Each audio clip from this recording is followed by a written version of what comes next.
Hello, I'm Ron Covell. I recently got a JS Tools Deep Throat Shrinker, and it's quickly become one of my favorite metal shaping tools. There's a lot to like about this machine. First is the portability.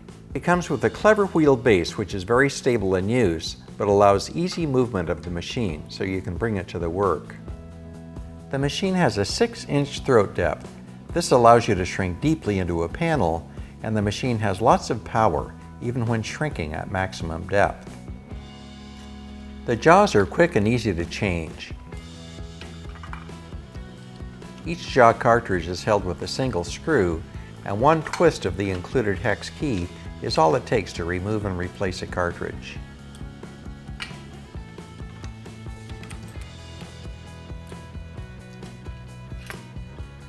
There are 4 different jaw sets available: shrinking and stretching jaws for steel, and shrinking and stretching jaws for aluminum. The jaws have serrations for gripping the metal, but these are much finer than on most similar machines, so they leave minimal marking. This is a particular benefit on soft metals like copper and aluminum. The machine is rated for 16-gauge steel, and it can work aluminum up to 100 thousandths. I'll give you some demonstrations to show the robust capabilities of this machine.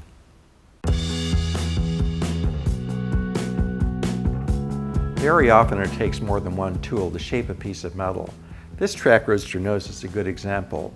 It's made from 6 pieces of metal, and I've used tape to show the edges of the top panel. I've made a pattern from paper, trimming the edges to meet the tape lines. The next step is to transfer this pattern to a piece of metal and cut the shape out. So here's the sheet metal panel cut to size, and I'll shrink these edges, which will start to draw them down.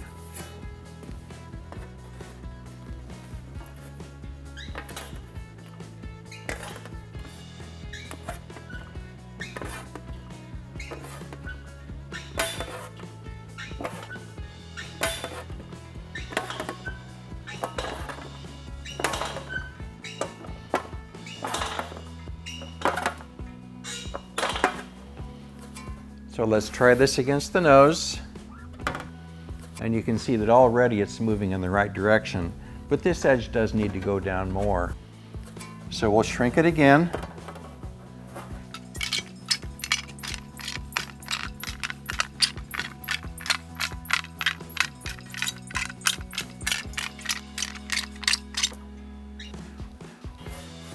So you can see how much more curve the panel has now.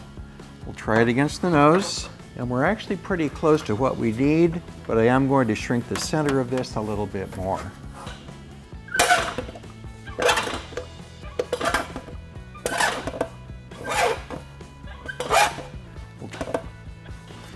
So you can see we have a lot more curl on the panel now, and we'll try it into place. And I think we're about done on this side. So I'll transfer the shrinking now to the other side. Okay, let's try this onto the nose.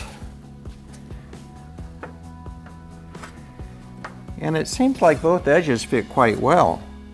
So the next step is to dome the center, and I'll use the English wheel for that.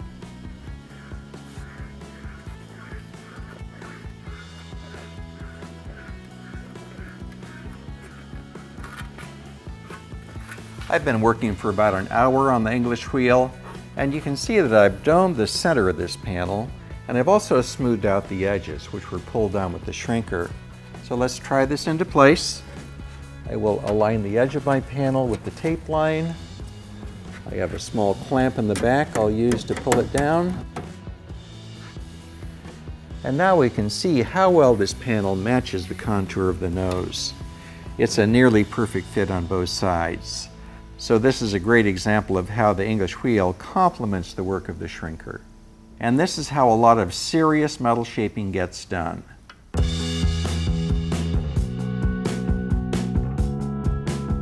Most of my work has been on cars and motorcycles, but every now and then I like to do something different. Recently a friend asked me if I could make a windshield for a miniature boat, and I thought that would be a cool project. Here, I've made a mock-up of the windshield from cardboard, and I'll use this to make a template for the windshield frame. I made the template from 1/4-inch plywood, which is the same thickness as the glass I'll be using. The bottom channel for the glass is made from 2 angles bent on a break. I'll curve them to the proper shape by stretching the flanges.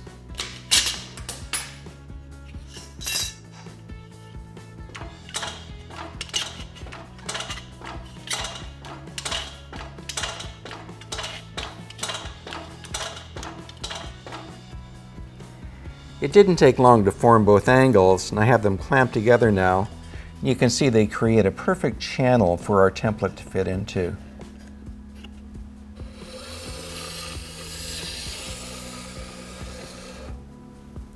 Now let's form the top of the windshield. To make the top of the windshield, I'll start with an angle. I'll curve this to match the template by shrinking the wide flange.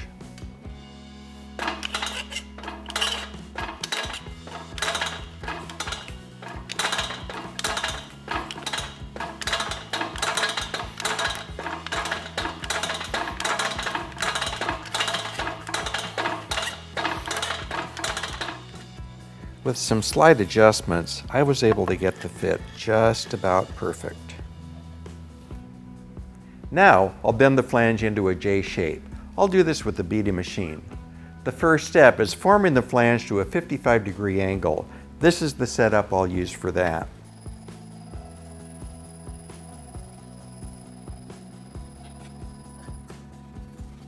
Now I'll change the dies to complete the J shape.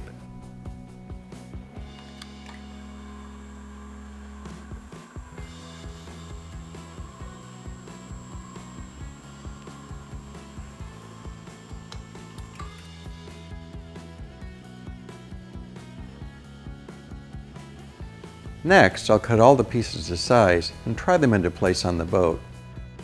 With all of the pieces fitted in place, I'm ready to weld the sections together.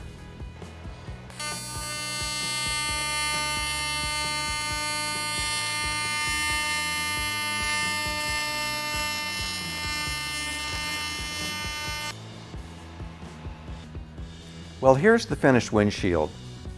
I sent the frame out to be polished, and I must say, I'm delighted with how it came out. Remember, the shrinker and stretcher were the primary tools used to do the shaping on this project.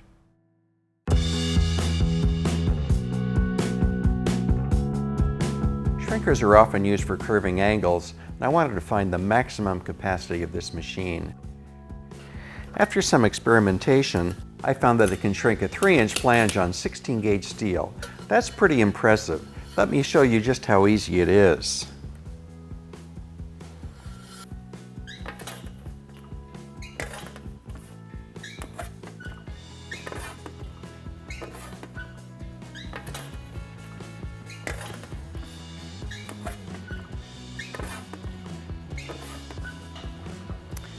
It's taken about 10 minutes to curve this angle this much, and I could go farther if I wanted.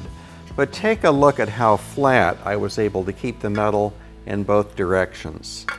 It takes a powerful machine to shape metal this effectively.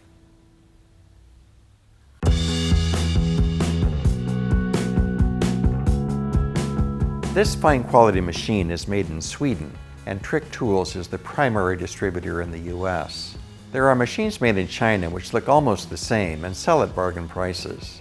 I've used several of these machines, and although they look the same, they don't perform nearly as well.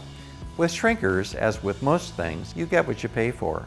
The JS Tools shrinker is made without compromise, and I predict it will become one of the most used tools in your shop.